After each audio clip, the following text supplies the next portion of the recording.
Well, lovely to see you all.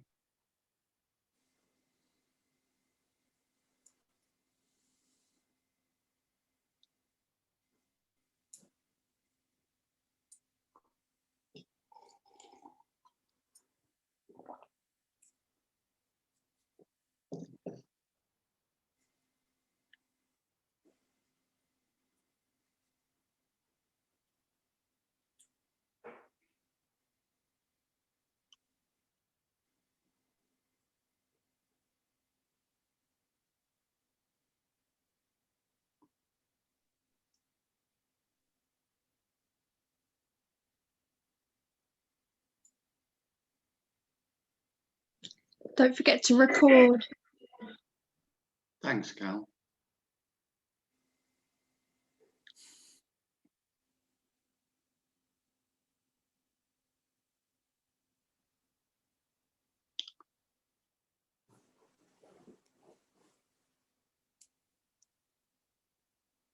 So this week, there are two other meetings, one on Wednesday and one on Thursday, a normal one on a Thursday, and then on Wednesday at 5 p.m. I'm having a meeting with Luciana in Sofia, Bulgaria. Not actually in Bulgaria, but translated into Bulgarian for all you Bulgarians who are watching this evening. But you're all welcome to come to that if you want to. I'll put the link on Facebook and on my on the website. So that's on Wednesday at 5.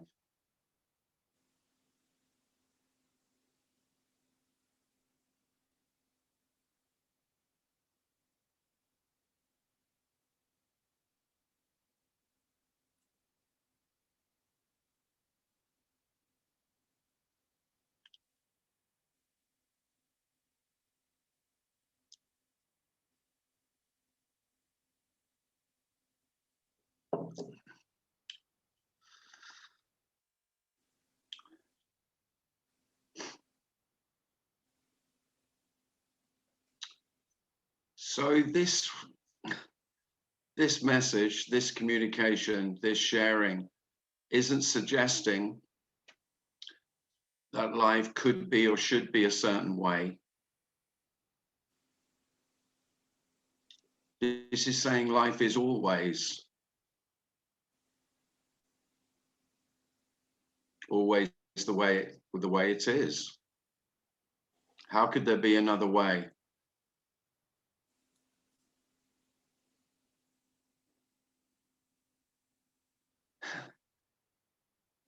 As I've said before, my grandfather's voice comes up when I start speaking about this and saying that I'm stating the bleeding obvious. That was one of his favorite phrases. When somebody said something blindingly obvious, it was, what's the point of that? Stating the bleeding obvious. He would definitely say that if he could hear me speak now. Because how obvious is this? Well, you could say too obvious. It's too obvious, isn't it?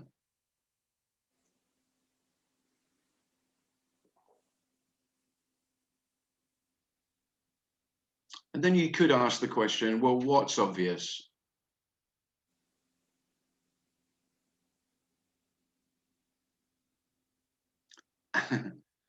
And there isn't a direct answer to that. The answer is, well, this is obvious, isn't it?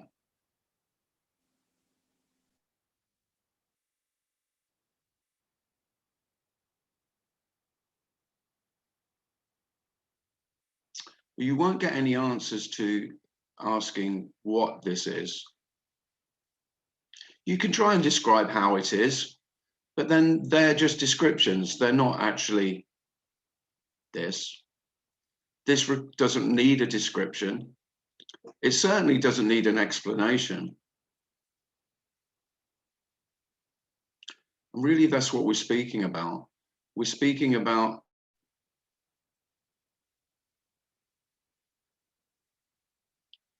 everything and nothing at all. and the possibility that it might be obvious that they're not two separate things. Things and not things are not two. Emptiness and fullness are not two. Relative and absolute are not two. Because like most seekers, I was after the absolute. You know, I wanted to know. I wanted to know the secret. It seemed that there were some human beings who had found the secret. And I wanted to know it really badly.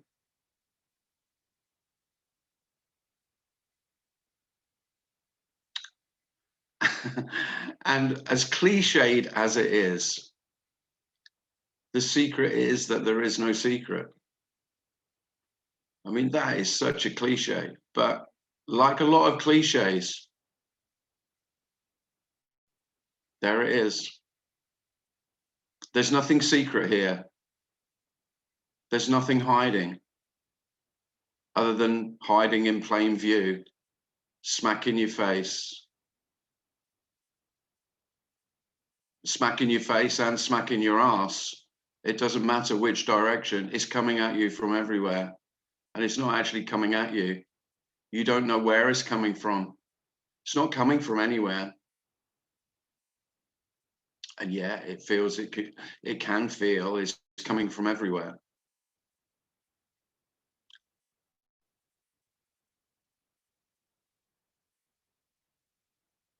Because everywhere and nowhere, again, they fall into each other. They're not two.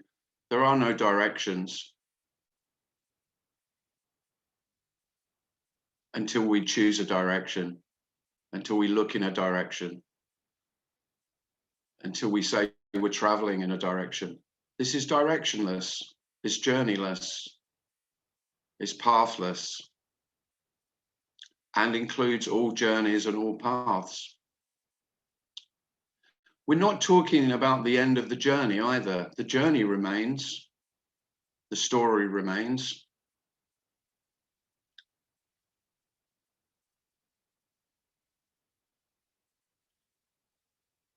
We can talk about where we've been.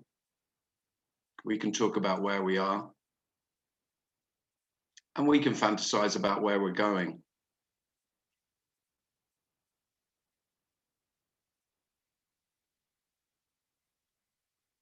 Really, all we're talking about is that they're just stories.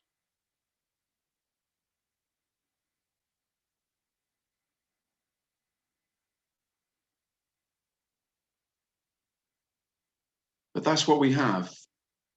You could say that's all we have. Because you can't have nothing. You can't find nothing. You can't see nothing or taste it or smell it.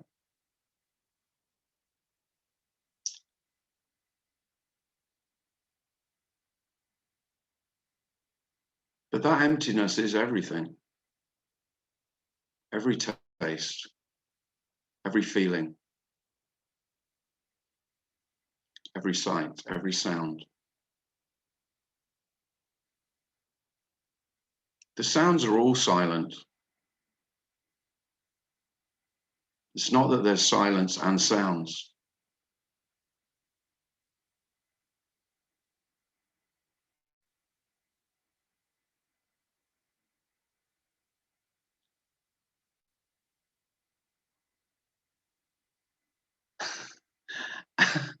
And as I hear those words come out, it can sound really mystical.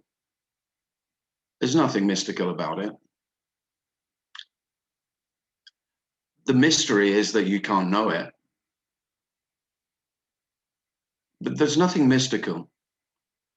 Mystical is a story of the possibility. Mystical just hints at the possibility of knowing the mystery.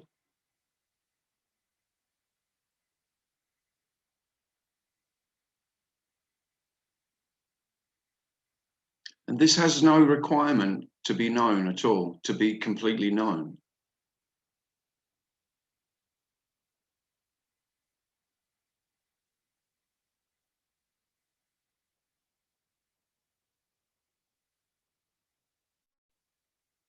You don't need to know this for this to be exactly as it is. When I say know, I mean know what it is, why it is, how it is. All of those questions just are utterly empty. They just have value for me in my desire to know, and my desire to know is my desire to be special, not to be like all the others in their ignorance.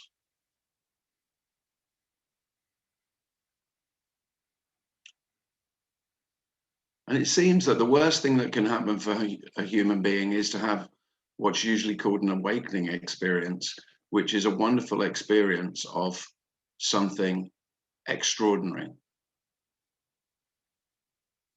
However that's experienced, because that gives the self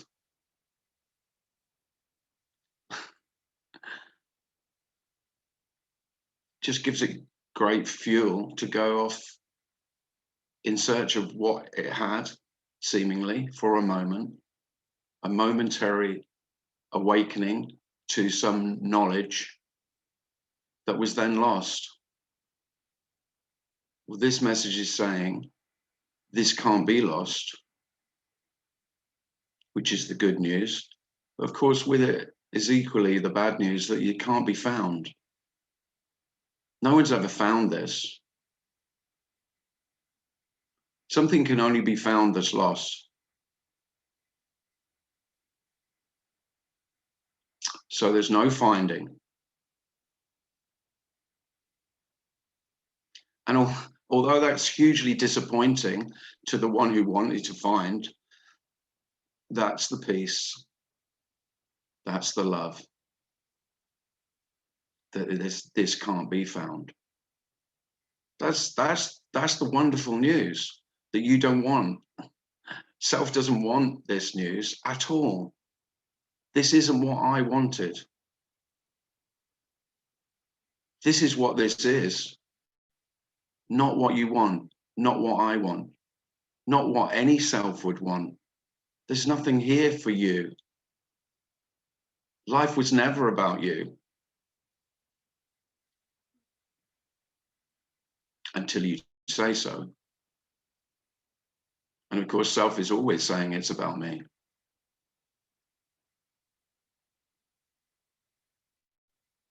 Or it might be a selfless self and say it's about you. But there's the same difference.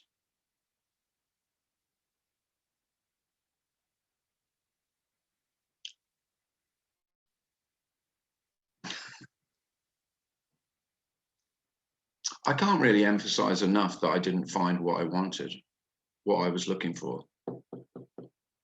I didn't know what I was looking for.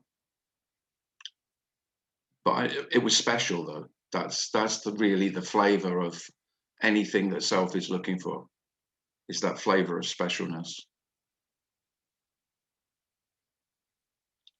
And if possible, I'll go one more than special. Self would even go for uniqueness, you know, the very pinnacle.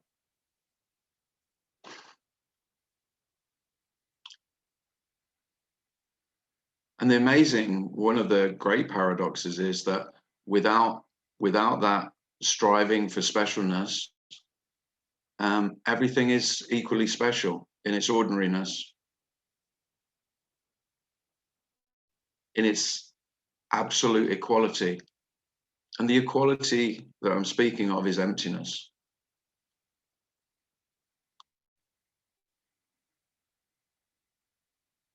So everything appears to be a separate thing, and we can make them each thing more or less special on a hierarchy, which is what self always does, is rank things, measure, judge.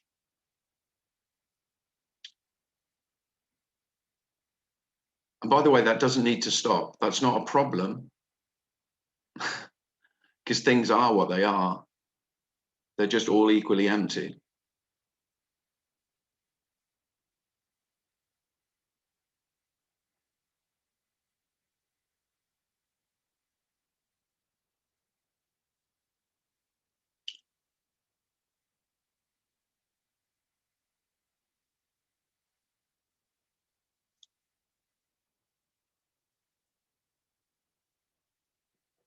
The biggest mug ever today. Okay. So, lovely to see everyone. If you've not been before, feel free to ask questions. Put your hand up on the screen and Darren will spot it. I probably won't. And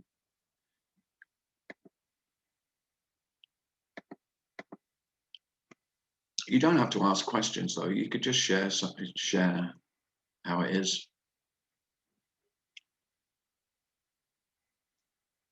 Or you could ask, you know, if you want me to talk about an aspect of life, something you'd like me to speak about.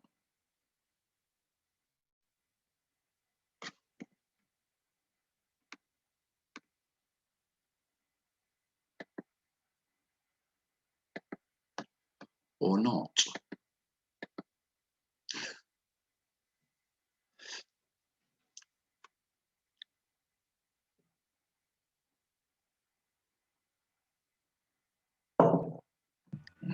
Yeah, I wouldn't mind. Oh, sorry, I didn't put my hand up.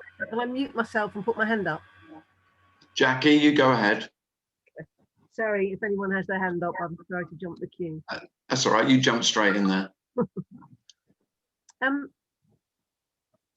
Yeah, I think I don't know if I was saying this last time you were talking, you know, last week, but the sense here of like I don't feel like I have any say in what sounds a bit weird, in what my body does. It's like it's a constant, you know, I was saying about lagging behind, like it's a constant surprise to me what my body kind of, you know, does. Nothing weird, nothing weird, just, you know, I just find myself getting up, or, you know what I mean, just carrying on my day, but there's never any kind of sense of I decided to do that in terms of my body moving or not moving or whatever. And then like thoughts and words and everything, like I don't feel a sense of control of them either, and yet there is still the thought that keeps arising of but I am, you know, I am here, and you know, and yet it's like it's not me thinking that, and yet that thought arises. Yeah. I am here. Yeah, just I don't know. It's kind of weird. It's kind of weird, you know, because obviously, you know, like the sense of me is still, you know, is here, and I don't know, and like even, you know, wondering what you know, what the real me is. Like I'm spending time with some friends, and I'm you know, down by the beach, and it's like, oh, I'm feeling more myself at the moment. I'm like, what does that mean? And you know, what does that mean? Like, I mean, what does that mean? Yeah, because it's like all it means is I like how I'm being just now, as opposed to when I'm at home, I don't particularly like how I react to my partner, you know. But it's like kind of, oh well, maybe there's a real me that's, you know. Yeah. That's rubbish, isn't it? Well, I'm guessing you, like the rest of us, Jackie, spent a long time searching for the real me. Well, it's not. Yeah, I mean, definitely been done lots of searching. But yeah, but just even a sense of, oh yeah, this is who I really am, you know, right? As opposed to the grumpy bitch that, you know, that's not the real me. Jackie, embrace that real bitch. Yeah, I don't like. Yeah, I mean, it's daft. It's just like what I like about myself and what I don't really. But there we have it. There in a nutshell. Because of course, self likes some aspects of what it calls itself, but which is just the character being how it is. Yeah. And says these are the good parts of me, and these are the not so good. And I like these parts of me, but I don't like those. Yeah. That's where my seeking's kind of, you know, because there's not, you know, kind of, there's no kind of religious, you know, spiritual stuff anymore, but maybe there is still a, wanting to be my best self or something. Or, but that thing of, like now when I'm talking, like there's no, there's no thinking or choosing involved in No. any of this. No, you're right, Jackie. It's, you know, self can notice Yeah, that all thoughts about what I've done are always after the fact, you could say. yeah. Yeah. But then I wonder, like, well, then why doesn't it dissolve altogether? Because it doesn't feel like anything's Well, hanging on. yeah. Well, the whole thing about dissolving altogether is, you know, is pretty overrated, Jackie. Don't get hung up on that. Yeah, You know, if there's still thoughts about, oh, I did that, so what? yeah. I think it's probably still a wanting to be special. Yeah. You know, yeah, Yeah, I mean, because I mean, what is a thought saying, yeah, I did that, or I still have a sense of me? What yeah, does that actually mean? yeah. Exactly. Yeah. You won't be able to put your finger on really what you're actually meaning when you say that. No, that's what it feels like, a habit to say that, but it doesn't feel like it means anything anymore. No, exactly. Well, I'm guessing it's just lighter for not meaning anything anymore. Yeah. Yeah. Because Yeah. my self-importance is all about the meaning I attribute to what I do and what I think and what I feel. Yeah. Yeah, because it does feel like whether whatever the me is, it's not a problem anymore, Well, or yeah, less of a problem, put it that way. yeah, yeah. I'm not desperate for it to go. There's no desperate seeking or anything. No. Yeah. Okay. Well, That'll do. there is nothing to go, Jackie. I mean, it is what we call what we call me, what we call ourselves, or a sense of self is totally impossible to say what that is. Yeah. And it's like it's just one more thing that happens.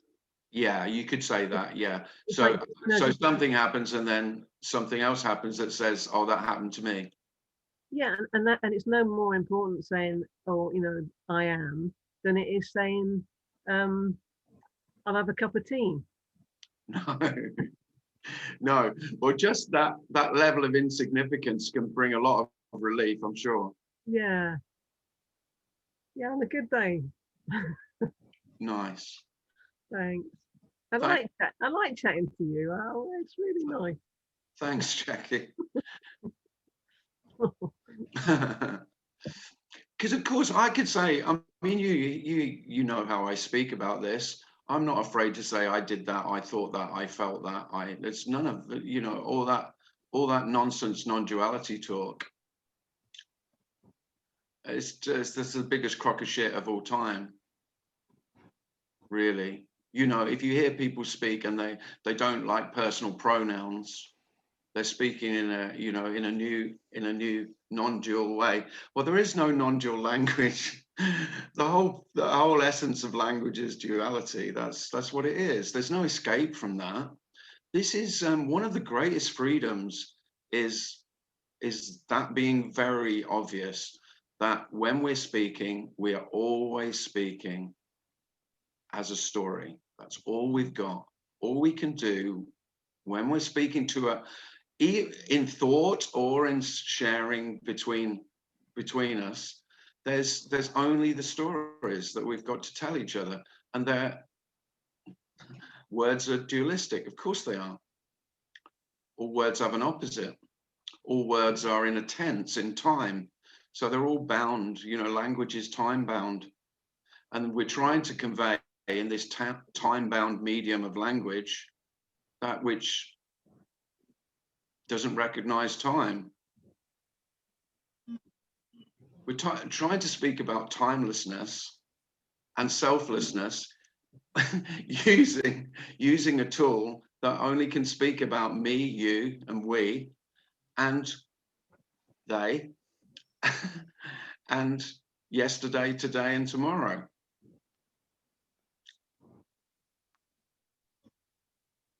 But it doesn't matter.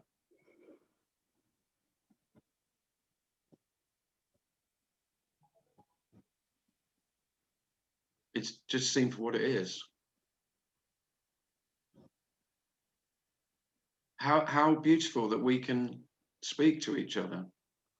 That's how wonderful it is. That's, you know, from this absolute aloneness, there is this seeming sharing. Now it's only seemingly shared, it's not shared, because there's no me or you, but that's what we get, and there's just incredible love and beauty in the sharing. That's how it is, and we don't have it. It is beautiful alone, but then in the story and in language, in the storytelling, then it's beautiful to share it.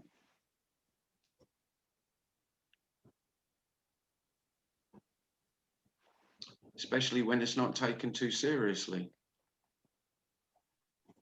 You know, the problem with most people telling you a story is it's life and death. It's you know, it's got that huge weight of self, which makes it quite repulsive. It's hard, it can be really hard to hear that, because what someone wants, what a self wants, is you to take some of that burden that the self is carrying, and that can feel so heavy. That's beautiful too, but one of the wonderful things about this, a group like this, is that we can share it, and it's not, maybe not so heavy. Tim? It can it can be obvious that nothing is that important. Nothing is really important. Life is light until I bring all my weight to it. Yes, Darren. Michael has a question. Michael, did you have a question, Michael? I did. I got in late, so I apologize for that. But when you said there that all things are empty, I think that could be interpreted, there are things, but they are empty. Yeah. And I from my viewpoint, that I suppose we have to start somewhere in this, but you just can't say there are no things. So I suppose in a way you have to say all things are empty. Well, the thing is, I think if you say there are no, you know, absolutely there are no things, yeah, but then there's seeming things. So seemingly there are things, and those things are those things that seem to be are empty. But they're not. But they're not just empty, are they? You know, my cup overfloweth. You know, it seems full. So I can't say that there aren't any things. But yes, I could say there aren't any things as well. But I mean, I think the most wonderful thing about this is it doesn't matter. You know, the cup doesn't mind whether I say it's a thing or not. And the coffee doesn't mind as it's being drunk. It's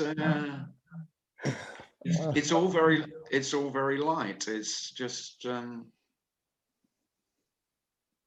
yeah. I suppose it all depends on definition.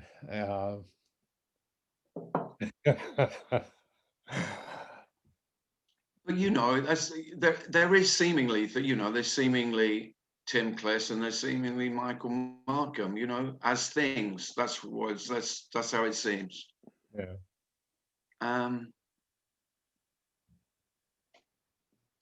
Yeah, it doesn't. I don't have any problem with saying there are no things, and I don't have any problem with saying there are things, because for me that's almost in that is the essence of what we're trying to convey, is that you can't say what this is or what any aspect of it is. It is and it isn't, is just And that isn't, you know, it's totally irrational, illogical. It doesn't, you can't get to grips with that.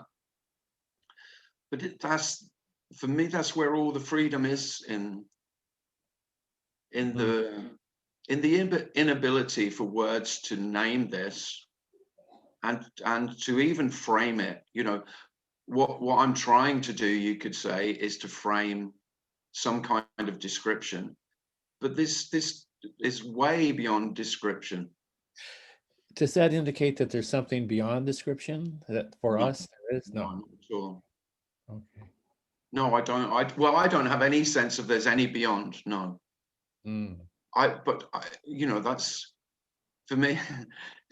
For me, that's the essence of spirituality. That's why I don't consider what I'm speaking about a spiritual message, because the essence of spirituality seems to be the whole notion that there is something hidden, something beyond, something deeper that can be found. And for me, that's the fuel for most human beings, seeking beyond what is, when it just seems obvious that what is the beyond. Isn't language itself, doesn't that language have the implication that there's something beyond this innate longing? Yeah. This longing indicates that once we have language, there's something beyond it. The longing that you talk about, Darren had a wonderful insight about the longing quite often turns into something, into the seeking, and the seeking turns into something, there might be something wrong with me. Yeah. That I thought that was a wonderful insight. But it seems to me that language itself implies something beyond it. And I can't quite get a hold of that. I suppose that's part of what I'm trying to say. The longing itself implies there's something that can be, something that can fulfill it when we are defined and confined to longing. I agree. Yeah. Yeah. Yeah. I don't. All I can say is, when you know the speaking about this, there's no sense of I'm trying to point to something beyond. So when I said beyond language, I meant language can't frame it. It can't. The words are inadequate, is what I really mean. I don't mean that there is something beyond the language. Other than nothing, I could say just silence. So I could say silence or total emptiness, but then then that's heard, and I know just when I say it, it's almost heard here. Well, that's just something else, isn't it? I just make, oh, I'll find nothing. I'll find emptiness. I'll find, yeah. Isn't that finding something though? Exactly. That's that's what I'm making. So Another story. looking for it, you just make that into a new story. Yeah. Oh, beautiful. Thank you. Thanks, Michael. But there is no doubt that, you know, don't get hung up on words. But that's all we've got. So this is only about words. But the words just, yeah, not beyond. I'll change the language, see if it sounds any different. So it's not beyond, it's that words are inadequate. The words, they're the best we've got to share it. Even that implies something beyond, that words are inadequate to capture what's beyond words, indicates something beyond words. Yeah, we'll perhaps we'll just have to just resign ourselves to be inadequate, and that there is no going beyond them. Okay, yeah. Yeah, we stop at the ability of the brain's ability Yeah, to exactly. identify. Well, yeah, who the hell do we think we are, Michael, that we can, you know, this is what we're talking about, knowing the secrets of the universe, knowing all the very essence of life itself. You know, that's what I was after. The very truth, the very, you know, right to the core. I don't want to mess around on the periphery. I want to go to the very heart of the and yeah, if I would say anything, it's the piece of which I try and convey or try and speak about is the end of that. It's the end of that seeking, is the end of that desire to know. And I didn't do that. It wasn't it. I don't know what happened. I have no idea how it ran out, but you could say it just ran out of whatever energy it had to find, and then there just simply is. And that's completely known without any knowledge. Doesn't need words. And of course I can speak all day about it, or attempt to, but they don't mean anything. Not really. Scott, thanks, Michael. Hey, Tim. Hey, everyone. You know, listening to Jackie and Michael, I'm thinking that we've been talking about loneliness the last couple of weeks. And I think when you can kind of incorporate the loneliness, I realize why we listen to this inner voice anyway, because we were lonely. So we listened to our thoughts, and then that became our friend.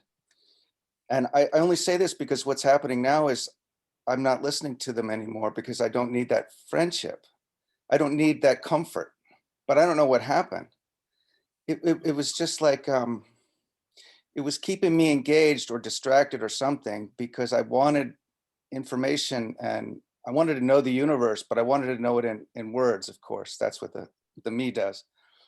But now it can be silent. And I actually wanted to ask you, are you like mostly silent during the day? Because it's, once you kind of go past the whole thing of I'm going to catch this with words, you realize it's going to come to you, but it's going to come in total silence and total stillness. And then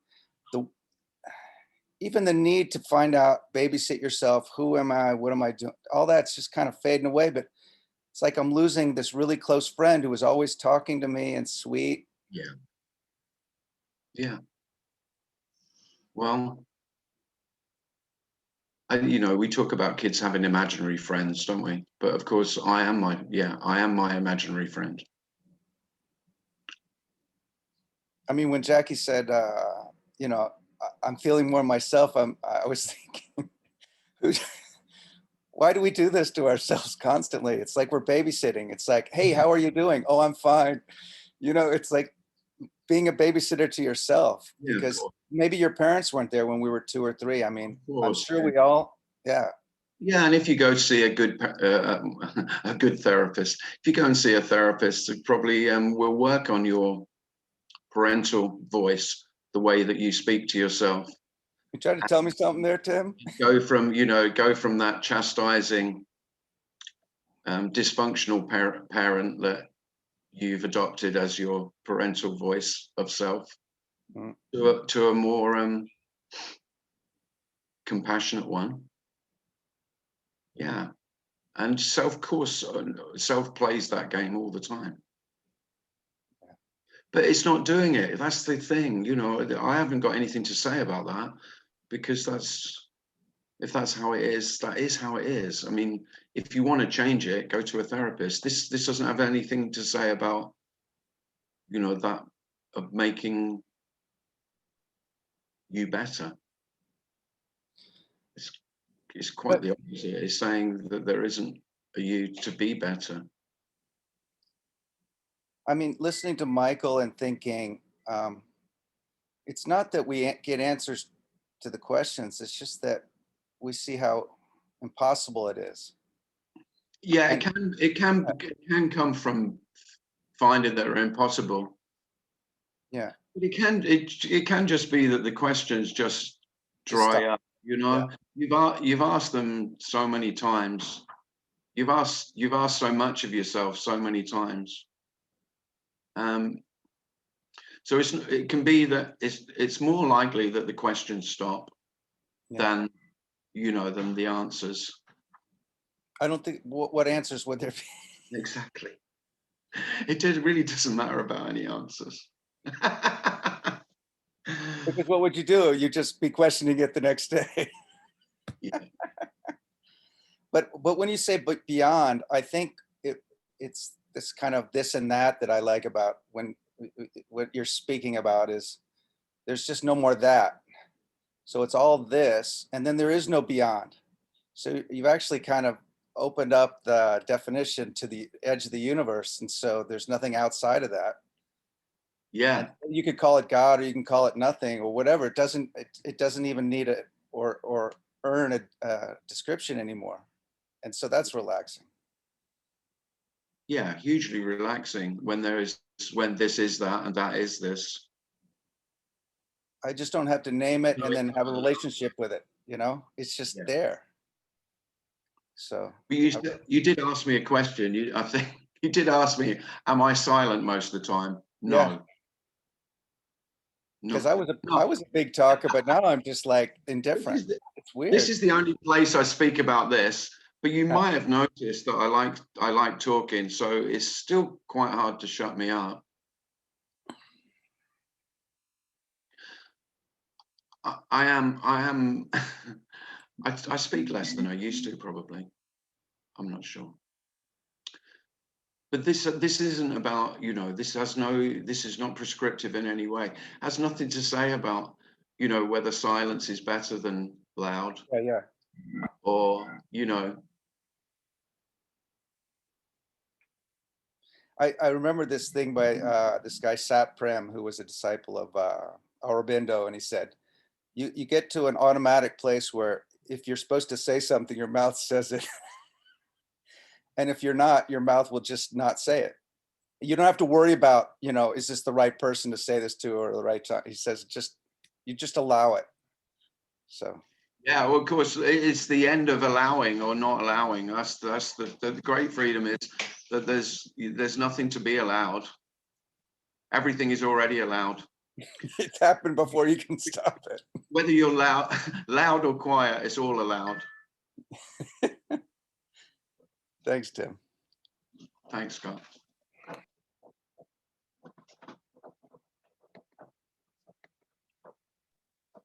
Hi, Tim. Hi, Hi, Tim. Anne. Hi, Anne. Good to see you. Hi. And you? How are you doing? All right. Yeah, good, thanks. Yeah. Sorry, I'm trying to get your face up because it's. Oh yeah, you're scrolling.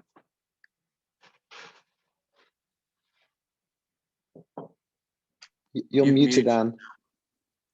You've scrolled and muted yourself. Oh, right. Okay. I'm here now. Probably just as well, really. Yeah, you were talking about loneliness and longing. That doesn't really make, you know, it doesn't really figure here anymore. I think the loneliness and longing ended with the seeking. Yeah. Because they sort of suggest a future, don't they? Loneliness and longing, that something's going to happen, and that something's needed, and that there's a lack. I can't even begin to know what longing would feel like, but I can remember it because that longing was there. Yeah. For as long as I can remember, you know, in the story of my life, it was constantly missing something. Absolutely. And you know, it's like, and it seems like it's always for love, you know, the longing for more love, to be loved or accepted. Yeah. And that it's not that this great love, although you could describe it like that, but it's more subtle than that. And yet it's kind of like you get that love when the seeking drops, but it's not the love you expected. It's not in the form or No, that's- shape or meaning of anything, what the world would call love or romantic love. no. It's quite incredible, really. And yeah, very, very ordinary as well. Yeah, As it's said, the ordinariness is astounding as the incredibleness of it, really. yeah. It's that Such an ordinary, paradox. yeah, such Mm. an ordinary love that is such an ordinary love wouldn't be a love that me would ever be looking for. No, exactly. That's really nicely put, Tim. Yeah. No, Yeah, it's yeah. such, You can't yeah, it's not, imagine that you would long and you no, would not at love all.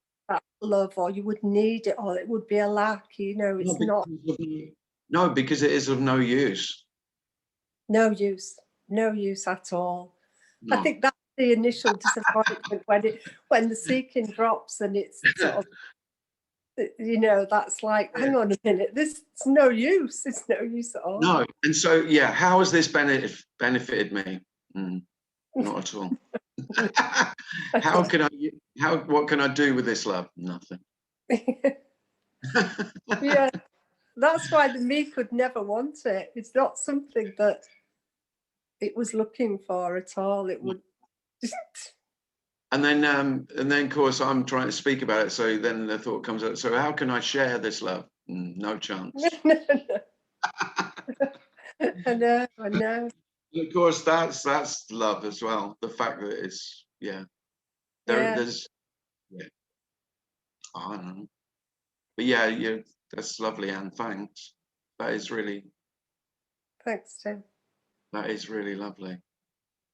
No, it's Thank- not. It's not. It's not what I was after. Yeah, definitely. No way. Definitely not.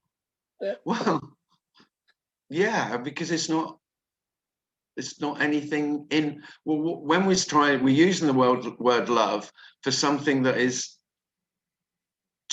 completely non-particular. It's not a love. It's not.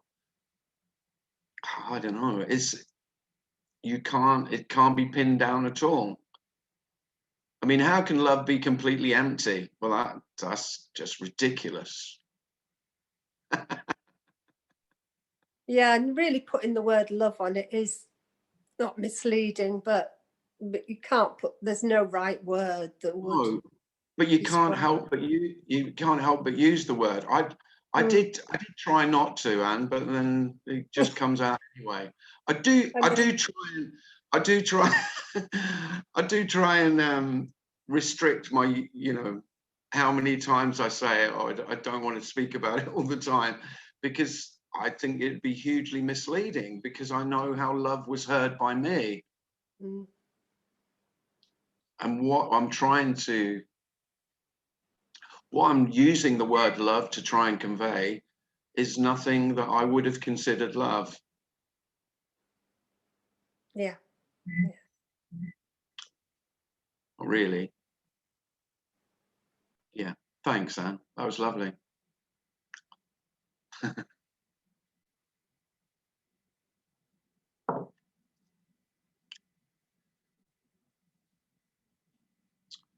Yeah, we're better off not using the word, but then it just, yeah, out it pops.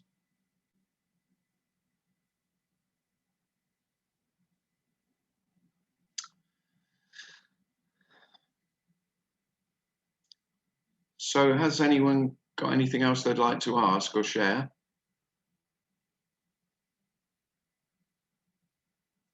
Feel free.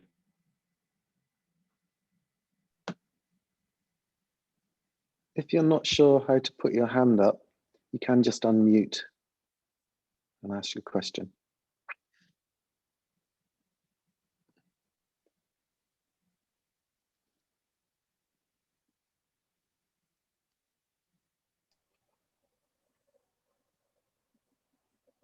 Hi, Elena.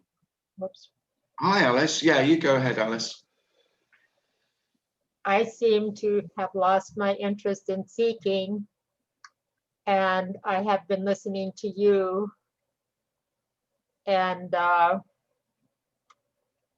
And sometimes it's relatively depressing. And I just don't know. And I guess the mind can't know.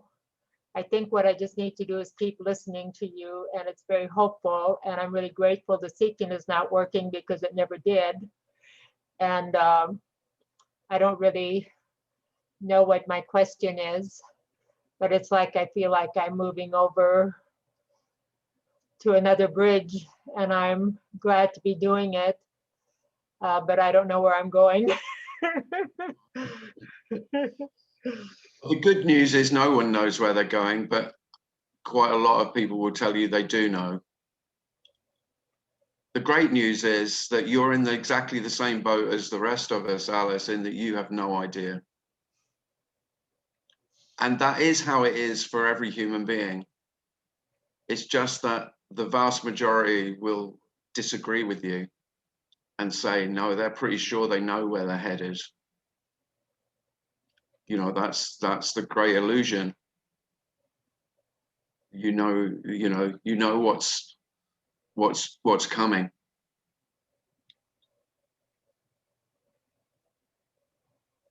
And no one knows. Isn't that wonderful? It's terrifying, maybe. Can seemingly feel like the very ground that you stand on is no longer solid, because self stands on the solid ground of knowing who it is, where it's been, where it's come from, and of course, where it's going. Well, they're all the, when we talk about illusion, or I use the word illusion, that's what I'm referring to. And I call that me and my life. Well, I don't know anything about any of that. it's funny, I'm at a place now where I have so many tapes and books, and I've attended so many workshops, and I'm trying to get rid of my tapes. And it's almost like you better hang on to it because you don't know if this is really going to work. And yet I really can't see myself reading those books, but they have meant so much to me for so long. Yeah. It's a little scary to let them go. Yeah.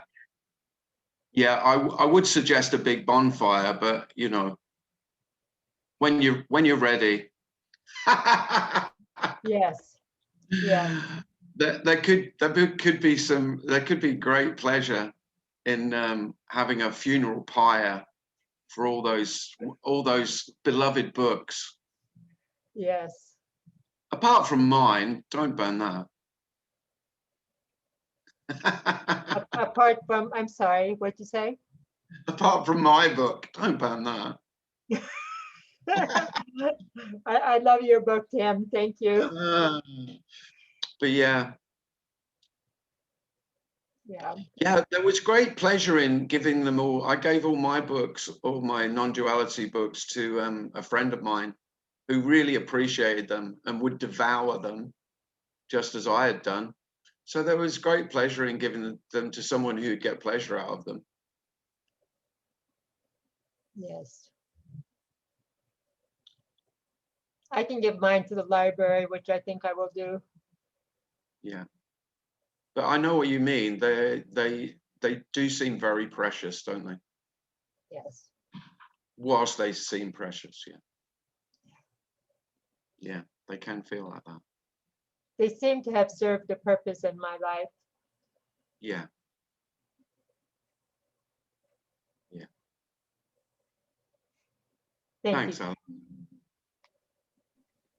Phyllis has her hand up. Phyllis? Yeah. Yeah, hi. I was just going to react. Sorry, I have a very tiny voice. Just to react to what was just being said, saying they seem to have fulfilled a purpose. That's the real, the me needs a purpose, huh?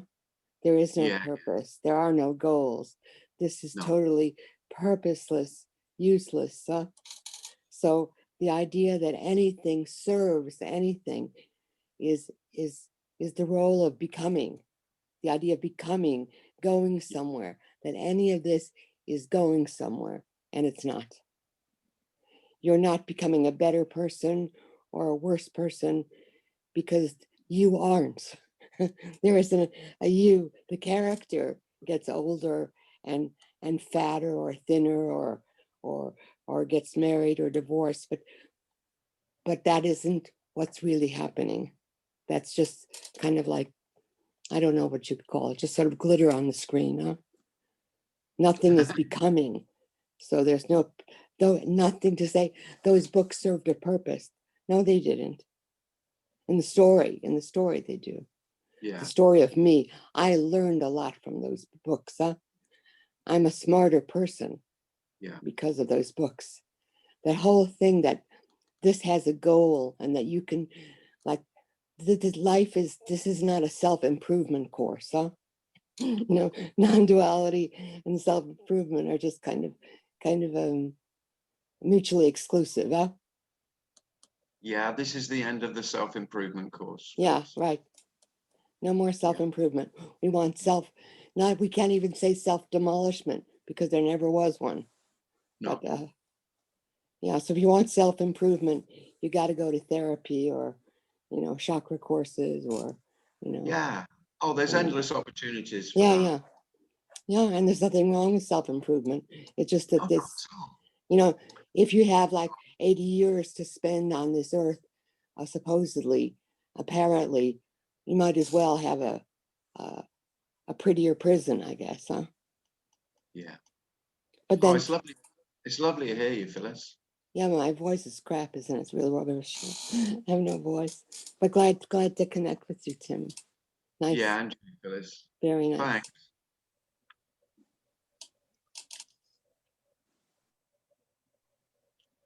Okay. Well, it's nearly time. Has anybody else got anything they'd like to say before we finish? It's gone quickly. Hi, Michael. Yeah. I'm on another group, and there's recently been a lot of talk about psychedelics, and I don't normally comment on them. I don't. Some people say that it has helped them in their journey, and or they believe that anyway. I don't personally state an opinion on that. I don't have a valid opinion about anything anymore, and I don't. Do you have an opinion on that, or what is your personal? I don't have anything to say about that, Michael, because it's not in my experience. So I just don't. Oh. For me, it's like, yeah, I can talk about the effects of alcohol at length. But if you ask me, I've got a lot of stories actually, as most of us would have about alcohol. But as for LSD or, no, I don't, or mushrooms or any, hallucinogenics. I just have no idea. But yeah, I've got friends who tell me great stories. But I must admit, when I say great stories, they're of little interest when, there's just like they took a trip and they went on holiday. When somebody gets out of their holiday snaps, and you can look at one or two and they're quite interesting. But once you're up to the 200th photograph or video, which is like someone telling you about their trip, I mean, it's about as interesting as that.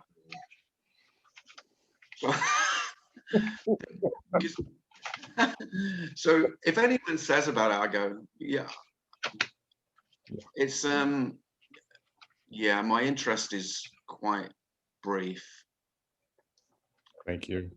I mean, I think, someone tells you or if anyone tells me of their experience, of course, depending on their personality, it can be interesting or not, but it's of no significance whatsoever to what we're speaking about. This has nothing to say about experience, nothing at all. It's so you had a great experience, and I had a great experience the other day when I was fishing by the lake. So it's nothing to do with experience.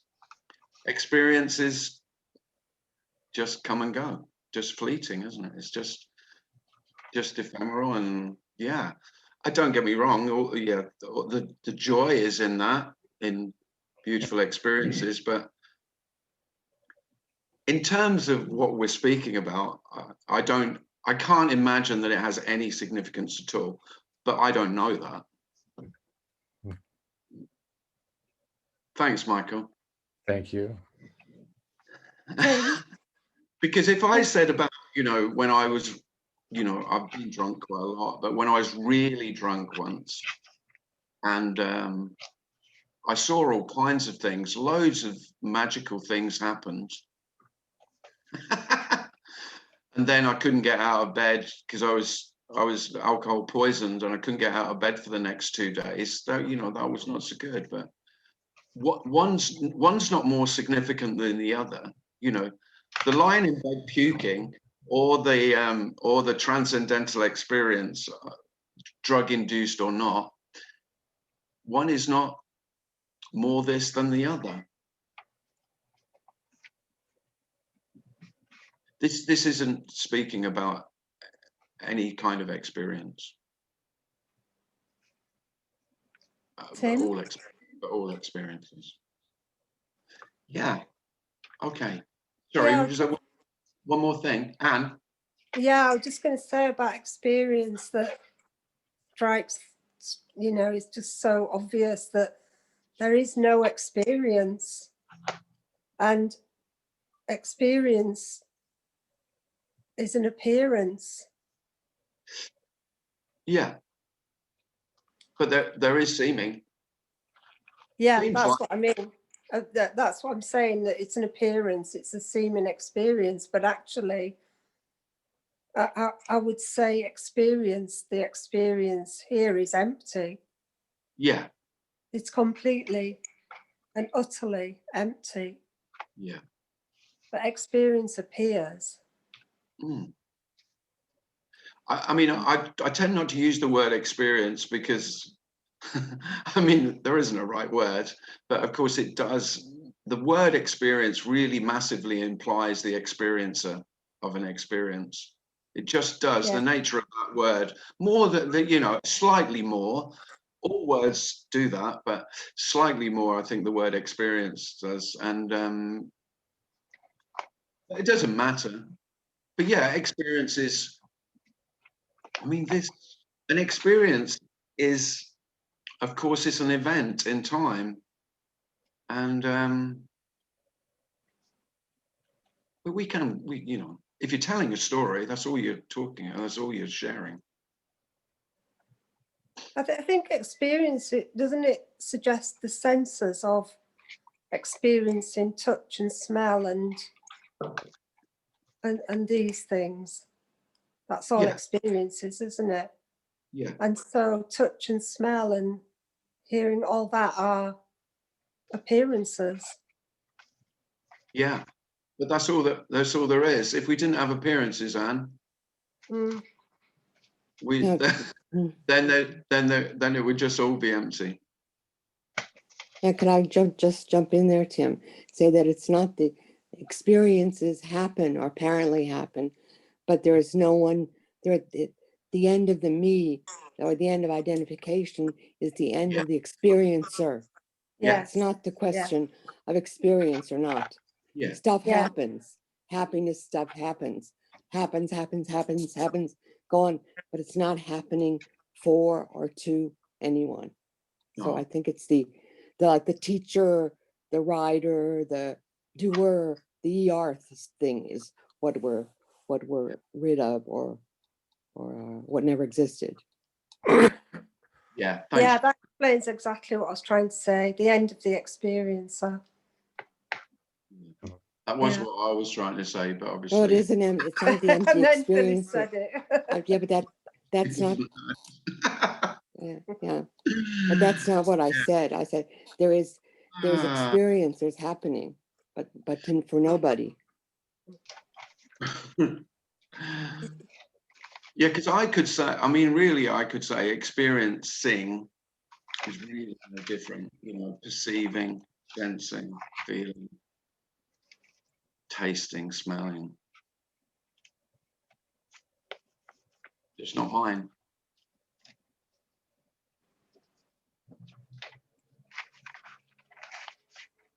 But what else is there? It would just be the void. Now I reckon that'll come round soon enough. Don't be wishing for that now. that'll be arriving soon enough. Just in the story, but it will be, won't it? So yeah, don't wish for the void. The seeming experiencing, the taste, the flavors, the cornucopia of experiencing, that's all there is. That's why I'm saying, that's why I always try and emphasize that I'm not speaking about something else. I'm not speaking about something hidden, deeper, beyond. I'm not talking about something mystical.